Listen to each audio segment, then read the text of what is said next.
Iya, bismillahirrahmanirrahim. Assalamualaikum warahmatullahi wabarakatuh. Keluarga SIP yang dirahmati oleh Allah Subhanahu wa taala. Cinta itu harus diperjuangkan. Kita melihat pada realita kehidupan kita saat ini, begitu banyak orang dengan mudah menyatakan cerai, dengan mudah mengingkari janji setia, dengan mudah beralih ke lain hati, dengan mudah mengkhianati janji setia, dengan mudah beralih ke hati yang lain gitu ya. Jadi komitmen yang sebelumnya sehidup semati ternyata jauh api dari panggang. Nah, hal seperti ini nampaknya begitu membuat kita menjadi canggung, begitu membawa kegelisahan. Kenapa cinta yang begitu agung, anugerah terbesar dari Allah, kita tidak menghormati sebagaimana keagungan yang terdapat di dalam cinta itu sendiri. Ini menjadi tanda tanya besar. Maka keluarga SIP yang berbahagia, saya mengangkat tema cinta itu harus diperjuangkan. Cinta itu harus diperjuangkan. Cinta itu harus dibela. Cinta itu harus diupayakan. Cinta itu harus dihadirkan. Cinta itu harus dilindungi, tidak boleh dibiarkan, tidak boleh diabaikan, tidak boleh diacuhkan, tidak boleh kita cuek, tidak boleh juga stagnan, tapi harus bertumbuh seiring berjalannya waktu. Begitulah seharusnya seorang pecinta sejati. Karena cinta itu sebetulnya adalah sebuah anugerah terbesar dari Allah yang Allah berikan kepada kita sebagai hambanya. Dengan modal cinta kita akan bisa menjalani kehidupan ini sebagaimana yang kita mimpikan. Kita selalu berdoa di setiap akhir sholat kita, Rabbana atina fid dunya hasanah wa fil akhirati hasanah wa qina adzabannar. Kita memohon kebahagiaan di dunia, kita memohon kebahagiaan di akhirat. Bagaimana mungkin kita mencapai kebahagiaan di dunia kalau hati kita ini jauh dari cinta? Bagaimana rumah tangga kita bisa seperti rumah tangga Rasulullah, rumah tangga orang-orang soleh, kalau sekiranya cinta dalam hati kita sendiri itu gersang, cinta kita itu tidak bertumbuh, cinta kita itu tidak pernah kita rawat, tidak pernah kita siram, tidak pernah kita jaga sebagaimana kita merawat dan menjaga tanaman lah yang kita sukai, yang kita senangi seperti mangga gitu. Tanpa kita rawat, dia tidak akan tumbuh menjadi besar dan tidak akan memberikan buah kepada kita. Dalam rumah tangga juga begitu.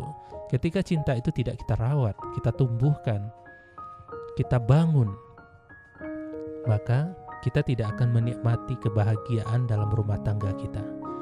Sebuah impian belaka, sebuah angan-angan kosong kalau sekiranya orang berharap tanpa berbuat.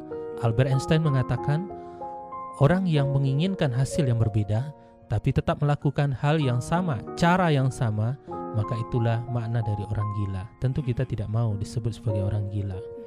Kalau kita ingin kebahagiaan dalam rumah tangga kita tumbuh, maka bangunlah cinta, rawatlah cinta, suburkan cinta di dalam hati-hati kita.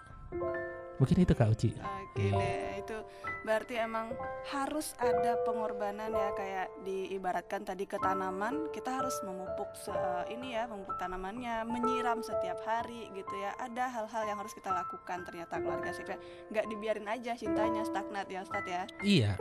Nah, mungkin kita juga pengen tahu gitu ya.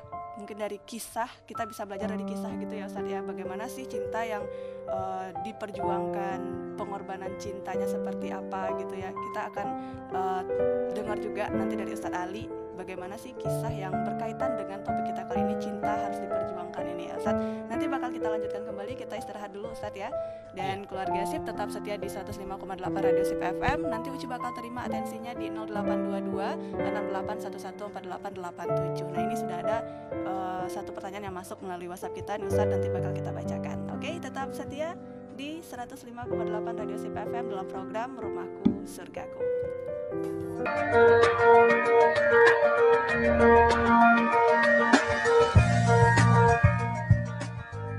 Ramadan optimis bersama Radio SIP FM. Keluarga SIP kembali lagi ya di Rumahku Surgaku ya. Tentunya kita masih bersama narasumber kita, ada Ustadz Ali Margosim ya, seorang praktisi ketahanan keluarga.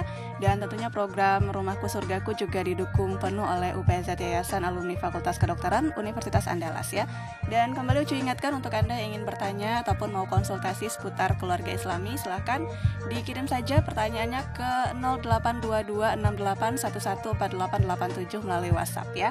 Oke, kita kembali ke Ustadz Ali. Kita tadi sudah membahas bagaimana urgensi pembahasan kita kali ini dan latar belakangnya. Dan ternyata memang cinta itu harus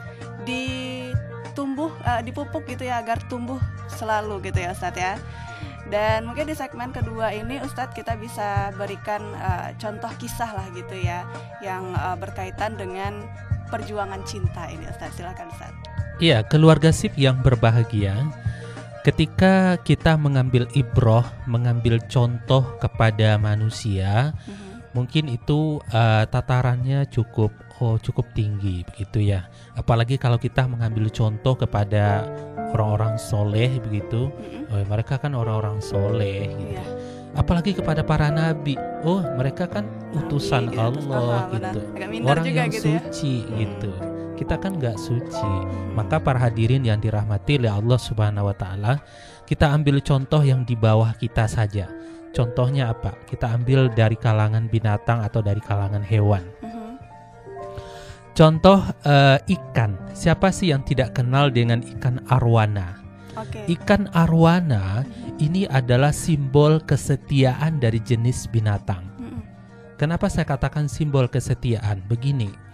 Jadi kalau Bapak Ibu mengamati ikan arwana atau yang merawat ikan arwana, tapi sepasang ya, jangan satu-satu, menderita dia.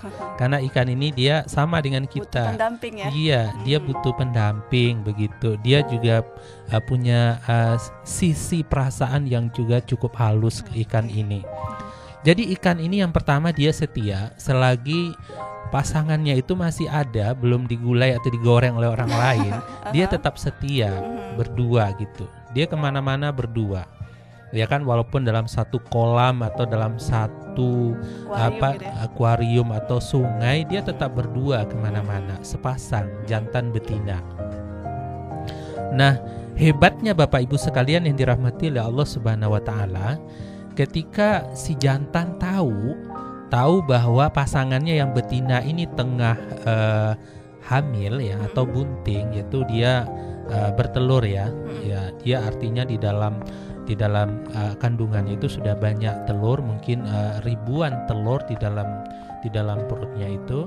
Dia tahu, maka dia akan memperlakukan dengan perlakuan yang sangat lembut.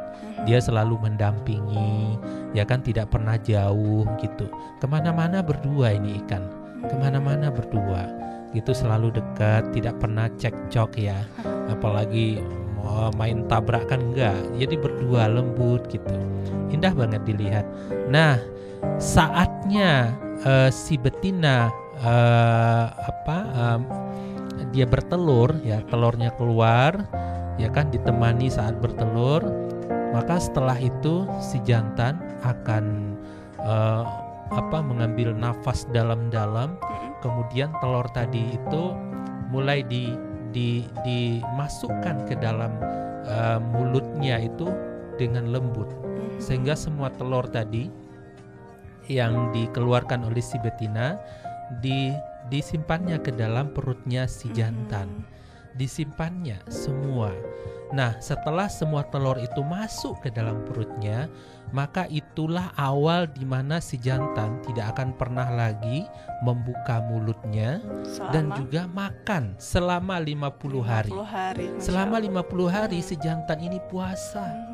sampai-sampai badannya itu ramping. Mhm. Ya kan, yang awalnya badannya besar menjadi ramping karena 50 hari dia tidak makan. Itu bukan waktu yang singkat loh Ustadz Bukan ya. waktu yang singkat. Kita saja berpuasa selama 30 hari cuma siangnya saja kan, malam sudah benar. makan dan aktivitas lainnya. Ini ikan arowana tidak. Dia kenapa? Karena mulutnya ini udah penuh sama telur. Kalau dibuka malah keluar dong Iya, ya. nanti keluar. Jabang bayinya ya. Nah, apa yang terjadi di dalam perut si jantan? Ternyata Allah memberikan desain yang luar biasa ya. Jadi telur tadi dia bisa hangat. Hangat itu justru di dalam perut si jantan. Karena perut si jantan ini lebih besar, lebih adem, lebih ini juga mungkin ya lebih Menghangatkan ya. menghangatkan gitu ya, lebih pas, kondusif bagi perkembangan telur menjadi bayi ikan gitu. Selama 50 hari prosesnya. Bayangkan, hebat banget. Binatang berupa ikan, ya kan? Menyimpan telur-telurnya itu dengan baik, ya kan? Kemudian setelah 50 hari maka dia mulai membuka mulutnya, maka keluarlah telur tadi yang sudah berupa Ikan kecil gitu iya, ya. bayi-bayi ikan keluar satu persatu dengan ya begitu. Mungkin jumlahnya sampai ratusan atau puluh apa kali ya? Ustadz? Banyak Ya, sekali, ya. banyak sekali, begitu indah ya dilihat gitu. Dan dia menyaksikan dengan penuh cinta ya. Jadi terlihat banget kegembiraan ya. Kalau manusia kita mungkin bisa melihat secara langsung, oh dia lagi gembira gitu ya, dia lagi happy. Tapi ikan ini pasti saya yakin dia juga lagi happy gitu ya. Kita nggak memahami ya Di ekspresinya tengah ya. kelemahan fisiknya ya, nggak makan, puasa 50 hari ya, siang malam puasa gitu, luar biasa sekali. Nah, keluar anaknya, terus mereka merawat anak-anaknya ini bersama-sama, Masya Allah gitu ya. 1 bulan kemudian si anak ini udah mulai mandiri, bisa berenang-berenang. Mereka pun tetap menjaga berdua sampai anak ini dewasa dan bisa punya kehidupan masing-masing. Ini subhanallah sekali. Maka Bapak Ibu yang berbahagia, apa hikmah yang bisa kita ambil dari perjuangan seorang arwana jantan ini? Hikmahnya adalah pengorbanan yang luar biasa.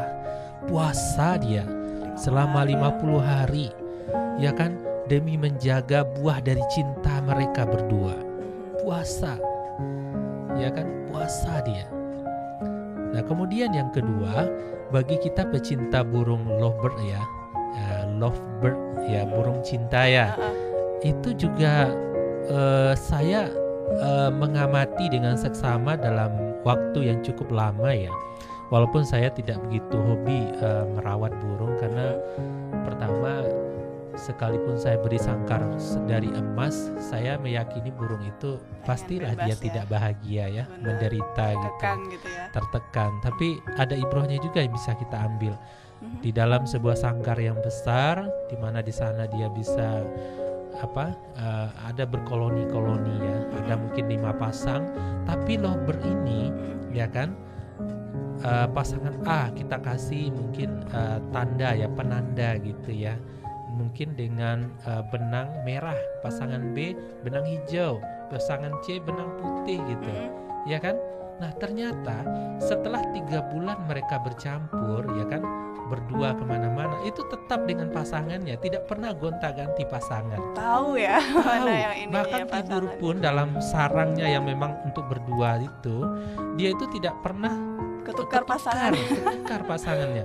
Kalau kita coba masukkan contohnya betina lain ya ke dalam sangkar itu ya, nanti mesti yang pendatang ini nanti akan mendapatkan KDRT. Iya, bahkan ada yang mati pasangannya gitu. Ya. Karena dia sudah punya pasangan, dia tidak mau gonta-ganti, dia begitu setia, nah menjaga cintanya yang luar biasa.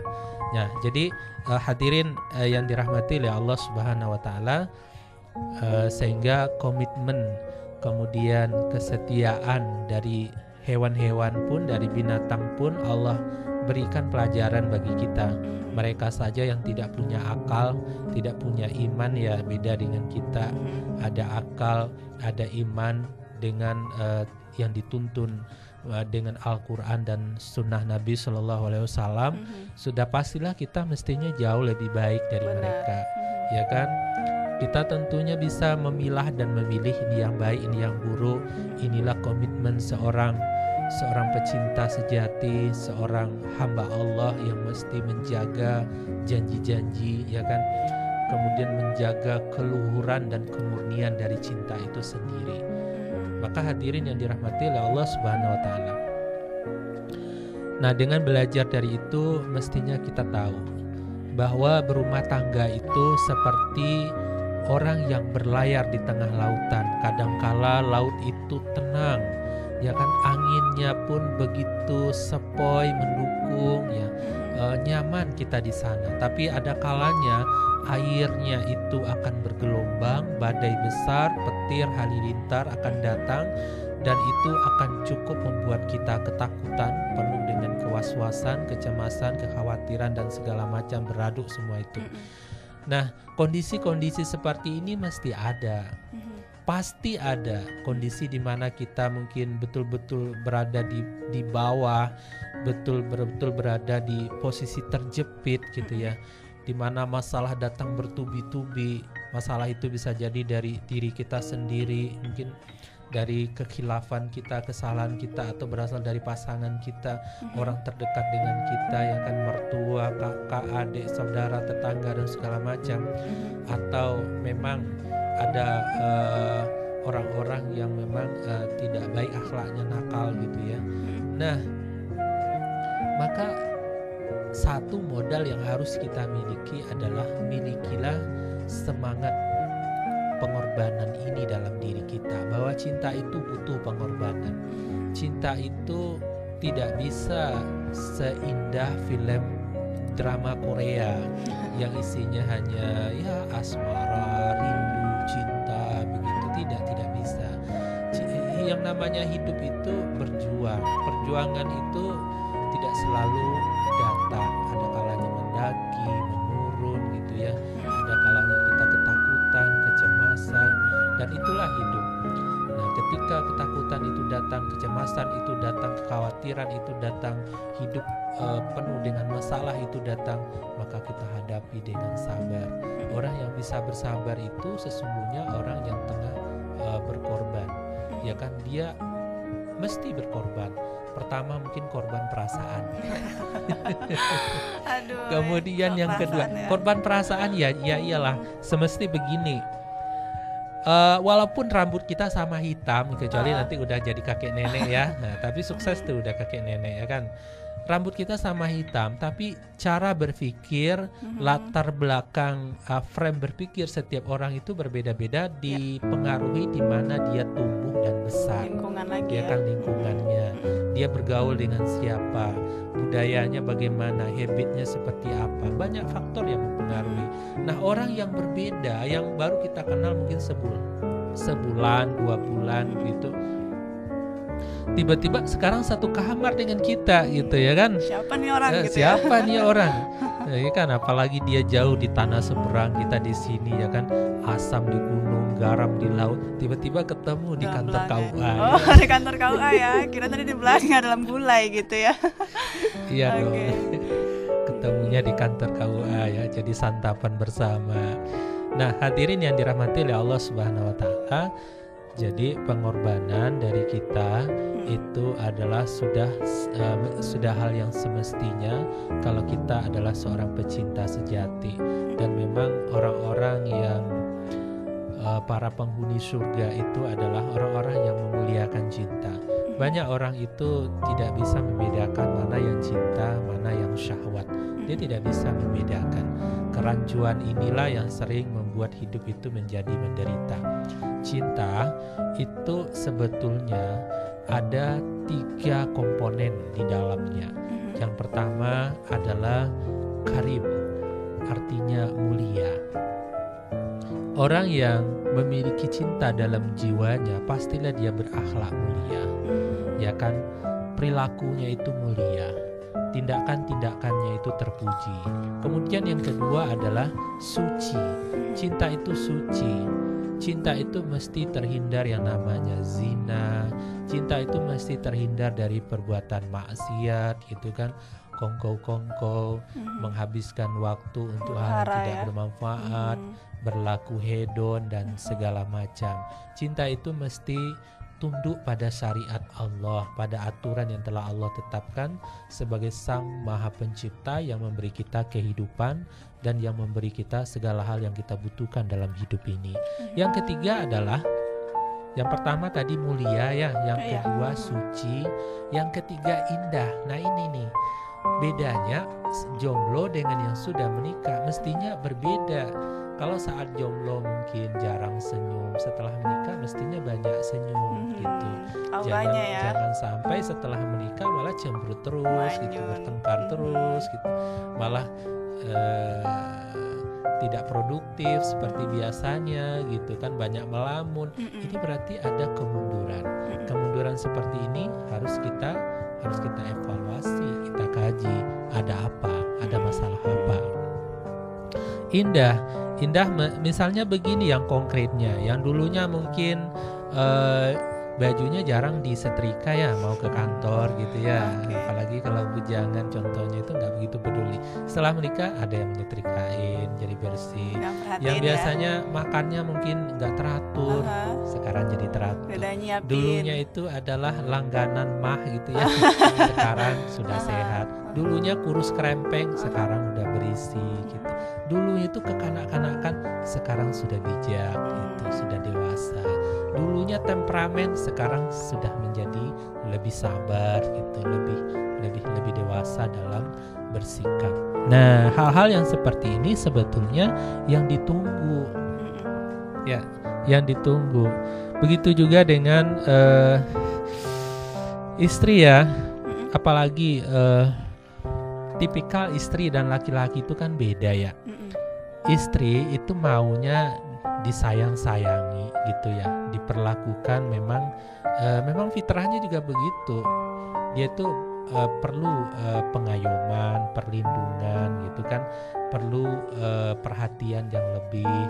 Nah, itu sudah kodratnya perempuan, karena memang dia hadir untuk dicintai, ya kan, bukan untuk disiksa atau untuk menderita. Laki-laki itu juga punya fitrah bawaan. Fitrahnya apa? Fitrahnya adalah dia butuh penghormatan.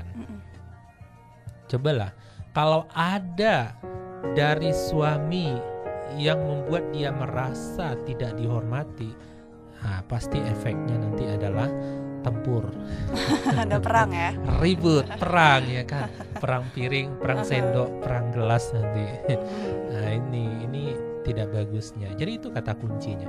Laki-laki itu butuh dihormati. Benar. Karena memang laki-laki itu pemimpin. Fitrahnya begitu. Ar-rijalu qawwamuna 'alan nisa. Nah, ya kan, laki-laki itu pemimpin bagi seorang wanita, bagi istrinya. Nah, maka seorang istri perlu memposisikan bahwa suaminya itu pemimpin. Dalam kondisi dia benar, ya kita hormati. Dalam kondisi dia baik, berprestasi, kita hormati, kita puji gitu kan. Dalam kondisi dia itu mungkin salah, kita pun tidak boleh memojokkan, tidak boleh juga merendahkan, menghina. Dalam kondisi dia ada masalah besar, kita tidak boleh justru menambah masalahnya, tapi kita datang sebagai oase seperti halnya angin sejuk di padang Sahara, ya kan? Ya, di tengah terik matahari yang begitu panas datang angin sejuk. Seperti itulah. Dan memang mestinya wanita, istri memang begitu. Dia menjadi penguat di kala suami lemah. Dia menjadi perisai di kala suami ini linglung gitu ya. Dia menjadi motivator di kala suami ini putus asa. Ya, suami juga begitu. Suami laki-laki yang egois, laki-laki yang cuek pasti banyak masalah. Kenapa? Karena begini, wanita fitrahnya itu butuh disayangi, diperhatikan, ya kan? Dan dalam hidupnya itu 75% di bawah bayang-bayang perasaan, ya kan? Perasaan, baperan gitu ya. Makanya seorang laki-laki harus pintar-pintar membawakan diri. Bagaimana berucap yang manis. Boleh dong kan ke istri sendiri. Malahan Bermulut pahala ya. manis boleh. Bahkan ada kalanya boleh berbohong. Bohong yang justru mendatangkan pahala itu banyak dalam rumah tangga. Tapi selain dari pasangan itu tidak boleh. Contoh, kalau yang masak istri terus masakannya nggak jelas rasanya, boleh dong dibilang enak banget masakannya gitu. Kan Biar tetap dipuji. ini ya istrinya. Tapi kalau yang masak istri orang jangan dipuji. Aduh. Ini bisa semalam 2 malam dia nggak tidur gitu kan. Jadi masalah bagi suaminya dia. Nah, ini perlu diperhatikan. Iya. Kemudian yang kedua, seorang perempuan emosinya labil. Maka disinilah dibutuhkan seorang laki-laki yang memang dewasa. Dewasa itu saya maknai bukan dari sisi umur, tapi dari sisi bagaimana dia menyikapi, ya kan? Bagaimana kesiapan mentalnya, ya kan? Kemudian bagaimana kecukupan ilmu dan wawasannya. Ini yang dikatakan dewasa. Bijaknya Karena ya, orang Ustaz. dewasa itu mesti menyikapi segala sesuatu itu dengan bijak. Nah, orang yang dewasa ciri-cirinya yang pertama, satu adalah penyabar. Banyak sabarnya. Kalau laki-laki banyak sabarnya, rumah tangganya awet. Oke. Kalau di rumah tangga yang justru istri yang banyak sabarnya, ini kasihan istrinya menderita. Sudahlah menanggung urusan dapur gitu ya, nanti udah harus banyak sabar urusan lagi. rumah tangga, dapur, sumur, kasur, apalagi kalau juga berkarya di luar, contohnya mengajar dan segala macam. Tambah lagi suami yang tidak bisa menghargai, memberikan perhatian. Ini sebetulnya adalah gempa besar bagi seorang istri. Benar. Jadi banyak. Jadi saya menganggap biasa ya ketika seorang istri banyak ngomel. Ya, dan salah satu sikap terbaik saya dan saya anjurkan, ya jadilah pendengar yang baik. Oke.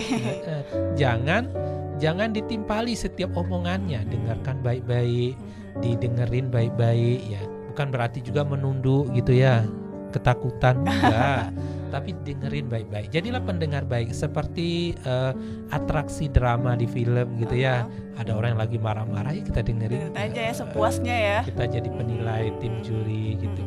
Nah, nanti kalau sudah selesai ya kita pun mencoba untuk, contohnya kita datangi, ini air minum, capek kan, haus. Nah, gitu. Habis ngomel ya. Iya, kalau nanti itu capek, mau dipijit enggak? Nah, maka pijit dulu mulutnya, karena mulutnya yang paling capek. Nah, itu kan bercandaan seperti itu justru harus semakin kuat gitu ya Ustaz ya, ikatan ini ya, cinta suami dan istri gitu ya. Iya. Jadi sebetulnya ini bukan hal yang sulit ya. Sulit ketika seorang suami itu tidak bisa mengendalikan ego. Ya, biasanya merasa yang paling kuat, merasa yang paling hebat, merasa yang paling tahu semuanya, merasa yang paling benar, kuat-kuatan, menang-menangan gitu. Itu tidak bisa dalam rumah tangga. Namanya juga cinta ya kan. Cinta itu kan tempat di mana kita mencurahkan kasih dan sayang. Artinya kalau kita ingin kita tuh kan sebetulnya tengah cinta itu ibadah. Jadi sebetulnya kita itu tengah beramal. Ketika dia menunjukkan hal-hal yang tidak pantas, ya saat itulah kita beramal dengan kesabaran kita, dengan kedewasaan kita gitu. Sepertinya indah. Maka kuncinya adalah laki-laki itu harus bisa membuka diri, membuka hatinya, yaitu kan mengalahlah sedikit gitu kan, mundur selangkah untuk maju 1000 langkah, penting seperti itu.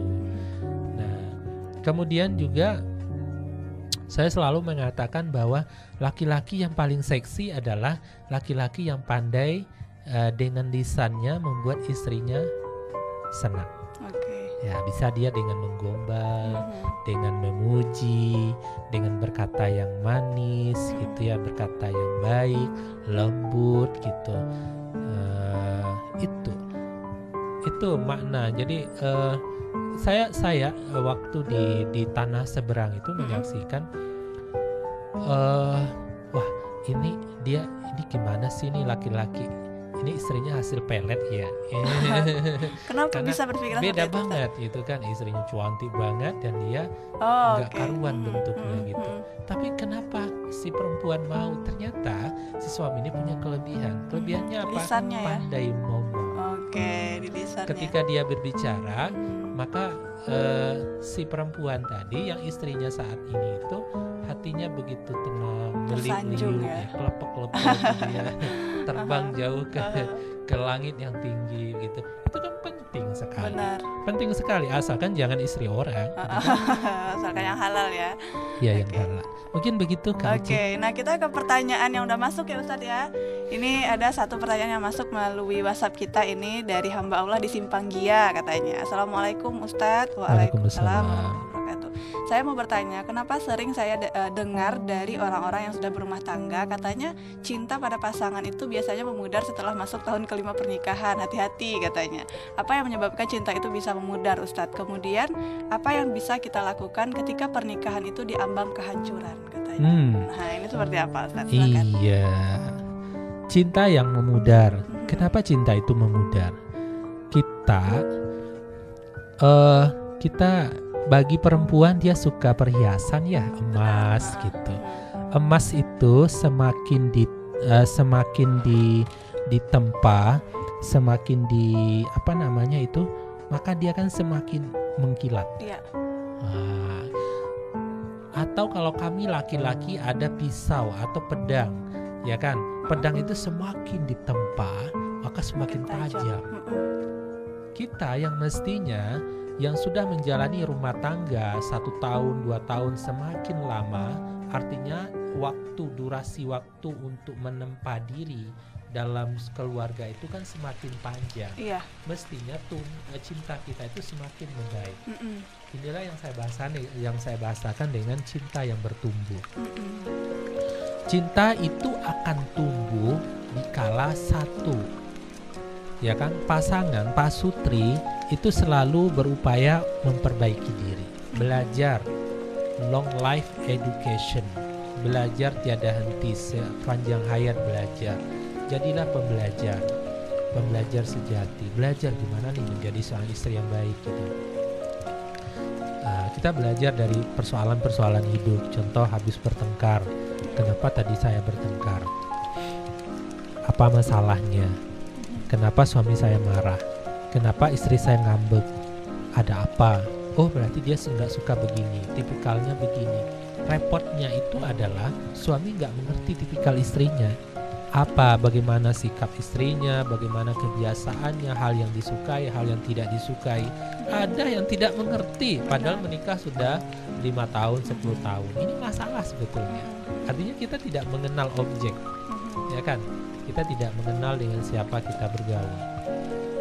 Si istri juga begitu, dia tidak mengerti selera suami. Contoh nih, suami dia sukanya masakan ini. Dia nggak suka kalau hambar, contoh. Dia nggak suka kalau garam. Dia nggak suka kalau ada daun bawangnya terasa, contoh. Dia nggak suka kalau saya memakai pakaian warnanya begini. Mestinya paham. Oh, suami saya itu suka kalau saya tampilnya menor, contohnya begitu. Contoh ya. Nah, itu artinya satu nilai plus. Suami saya itu suka kalau saya begini. Kalau datang dia disambut dengan penyambutan yang lembut. Ada juga suami itu dia nggak mau diperlakukan seperti itu, ya kan? Kelembutan dia nggak mau. Dia maunya biasa-biasa saja. Ya harus ngerti. Dipahami ya. Harus dipahami. Kalau kita belum bisa juga memahami, maka diskusi, tanya, ayam bebek, gimana?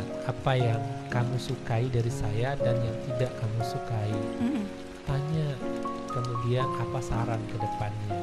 Si laki-laki juga bertanya, apakah saya sudah menjadi seorang suami yang baik bagimu atau belum? Kalau baik, nah baiknya itu di mana dan bagaimana cara saya untuk meningkatkan agar lebih baik lagi? Kalau belum, salahnya di mana dan bagaimana cara saya untuk memperbaikinya agar kamu senang dan bahagia? Penting komunikasi efektif itu dibangun. Jangan dikit masalah udah egonya naik, merasa paling benar, merasa sudah melakukan sesuatu yang paling benar, yang paling baik. ya kan, terus menganggap pasangan tidak pintar lah, tidak responsif lah dan segala macam. Nah, itu sikap-sikap yang harus dihindari. Jadi yang pertama itu belajar, teruslah belajar. Ini repotnya itu kan kita nggak mau belajar, ya kan? Kita nggak mau belajar. Dulu menikah, begini loh. Seringkali kalau kita mau kuliah, tentu harus TK, SD, SMP, SMA baru bisa kuliah kan? Ya. Iya. Nah, kalau kita mau contohnya nih mau jadi guru nih, maka kuliahnya harus di PGSD. Coba bisa nggak tamatan SD tiba-tiba jadi guru SD? Nah, ini repotnya. Orang yang ilmunya itu baru pada tataran SD, tiba-tiba dia harus sudah pengen menjadi seorang istri, seorang suami. Yang mestinya menjadi seorang istri, seorang suami itu ilmunya katakanlah udah tataran SMA contohnya. Jadi nggak seimbang antara ilmu dengan kewajiban, ya kan? Masa seorang yang kemampuannya contohnya nih ya, contoh ya, dia hanya punya kemampuan sebagai perawat, orang yang merawat bunga-bunga di taman. Tiba-tiba sekarang dia harus disuruh merawat bayi. Ilmunya adalah ilmu merawat tanaman. Sekarang yang dihadapkan dia ini bayi, manusia. Nyambung nggak? Enggak. Nah, itu soalannya. Banyak orang tuh merasa, ilmu pernikahan itu gampang. Nanti seiring berjalan waktu bisa aja dengan sendirinya. Ini sering nih didengar. Aku pinter aja kok, aku bisa kok. Buktinya kakekku, nenekku ya happy saja. Ibu bapakku ya itu anaknya banyak aja. Nggak bisa dijadikan patokan seperti itu. Mestinya kita mau nikah nih, maka ilmu pernikahan itu mestinya setidaknya setahun sebelum menikah kita tuh harus tahu. Kita harus belajar lewat ke guru-guru, ke ustadz gitu ya, ke orang-orang yang memang ahli di bidangnya, ke buku gitu, dengarkan pengajian, bertanya. Setelah keilmuan kita itu terasa sudah cukup, barulah kita berani melangkah. Tanpa ilmu maka pernikahan itu bagaikan rumah hantu. Kita hadir di dalamnya tapi dalam kondisi ketakutan.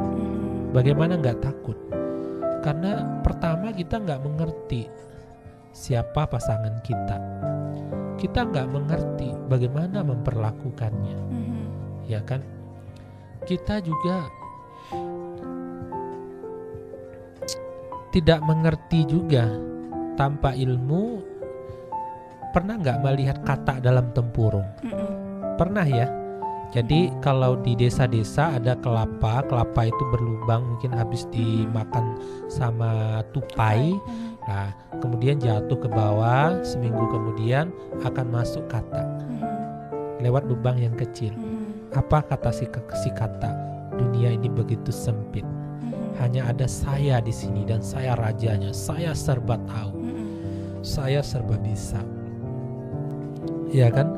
Kemudian ya di dalamnya dia tidur aja, ya kan, gelap ya, tidur gitu kan. Kalau lapar baru dia keluar. Nah, saat dia keluar baru dia mengerti, dunia ini luas. Dunia luas sekali. Ternyata untuk bisa membangun keluarga sakinah mawaddah warahmah, butuh ilmu yang banyak. Nah, karena terkadang kata itu jauh lebih cerdas daripada kita. Jauh lebih cerdas dia. Kenapa bisa? Kenapa coba? Karena dia punya insting, dari insting itu dia belajar. Dia belajar. Manusia yang sudah punya akal, tapi akal itu nggak dipakai. Iya, dia nggak dipakai. Nah, yang parah itu adalah orang yang merasa lebih. Maka teruslah merasa kurang dalam hal ilmu ya. Dengan demikian kita bisa menjadi pasangan yang lebih baik. Itulah kata kuncinya. Semoga bisa terjawab nih ya pertanyaan dari hamba Allah di Simpang Gia. Oke, kita break dulu ya Ustadz. Nanti kita bakal kembali lagi. Keluarga Sip ya, masih ada satu segmen lagi yang bakal kita bahas adalah gimana sih bentuk-bentuk pengorbanan itu. Mungkin nanti sekalian dengan closing statement ya Ustadz. Dan keluarga Sip tetap setia di Rumahku Surgaku hanya di 105,8 Radio Sip FM, inspirasi keluarga Anda.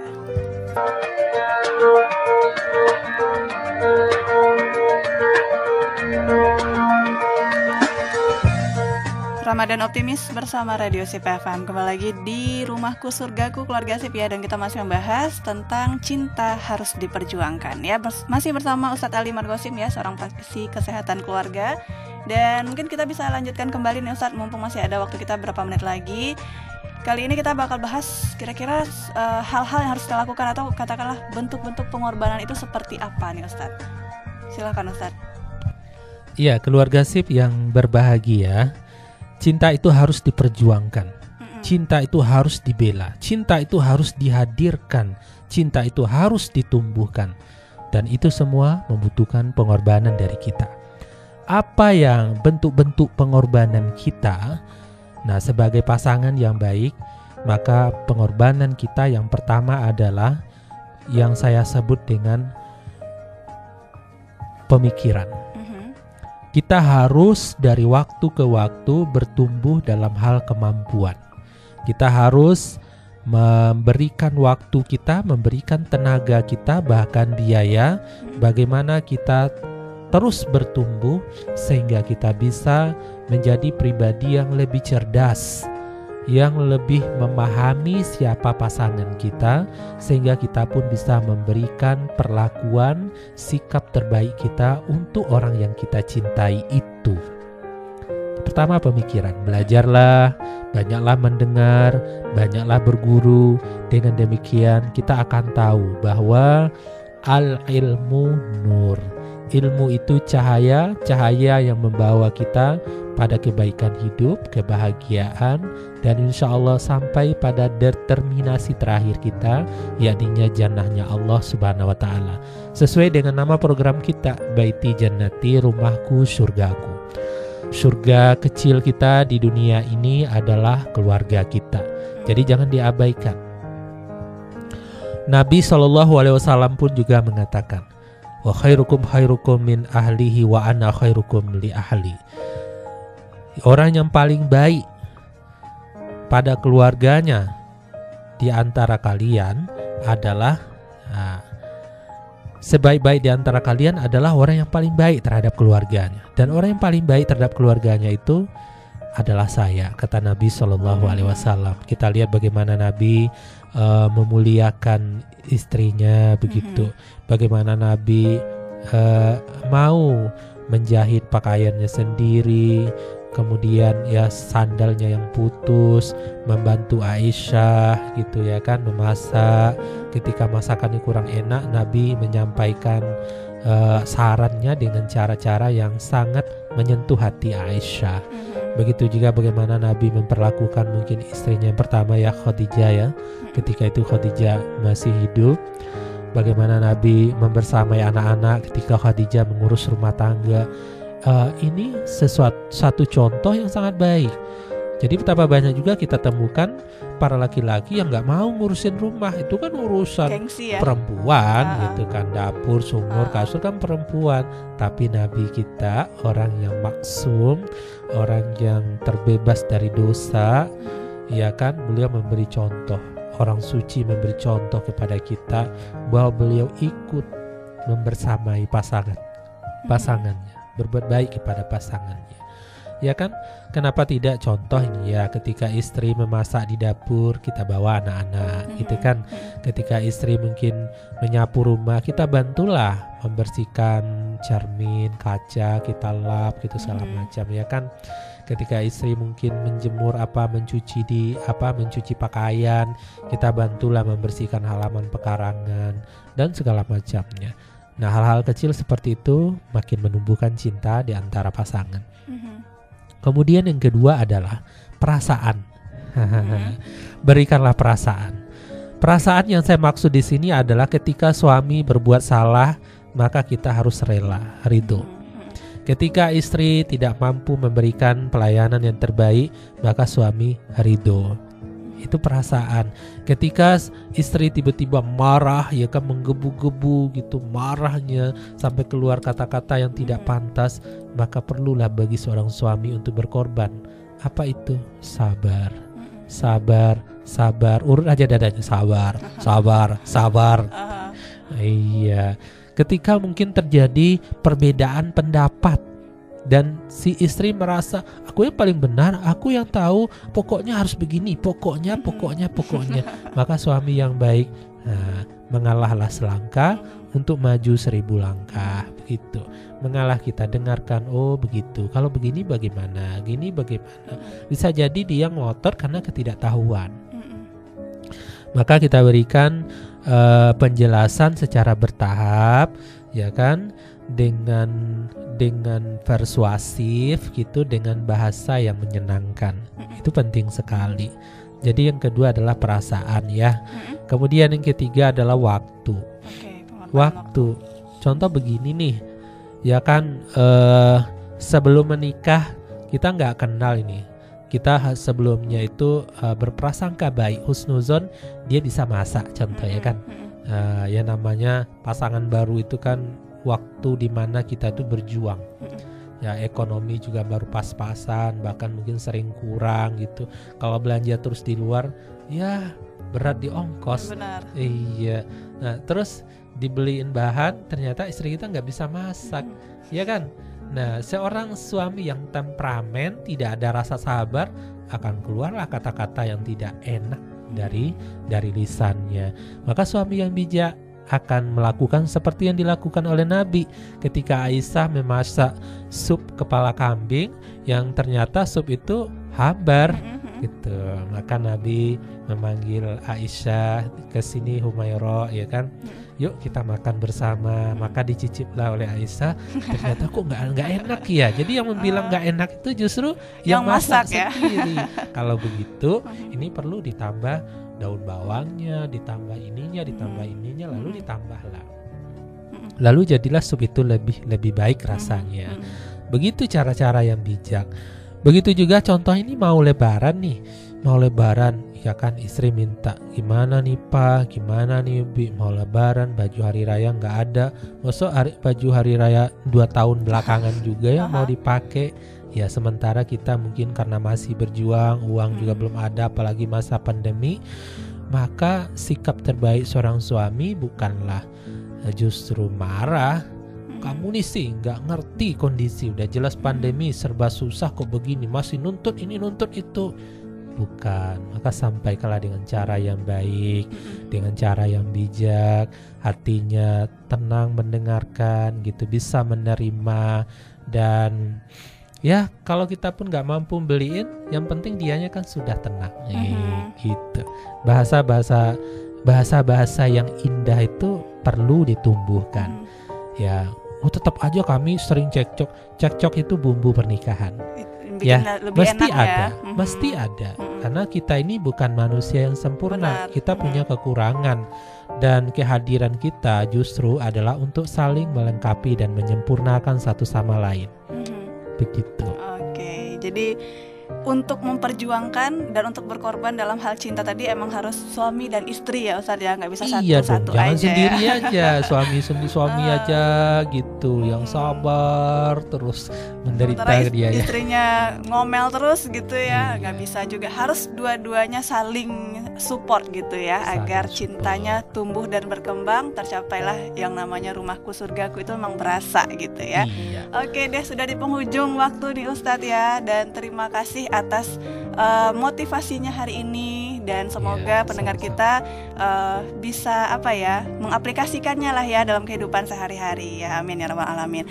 Oke, insya Allah kita ketemu lagi di episode selanjutnya Keluarga Sipir dalam program Rumahku Surgaku bersama Ustadz Ali Margosim Askarillah ya, praktisi ketahanan keluarga. Dan tentunya program ini juga didukung oleh UPZ, Yayasan Alumni Fakultas Kedokteran Universitas Andalas ya.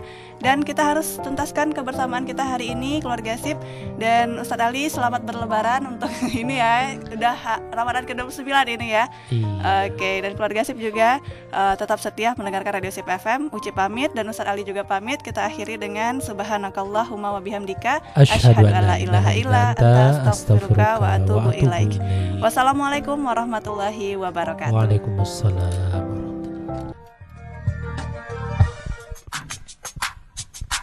Terima kasih Anda sudah mendengarkan program Rumahku Surgaku bersama Ustadz Ali Margosim, seorang praktisi keluarga bahagia.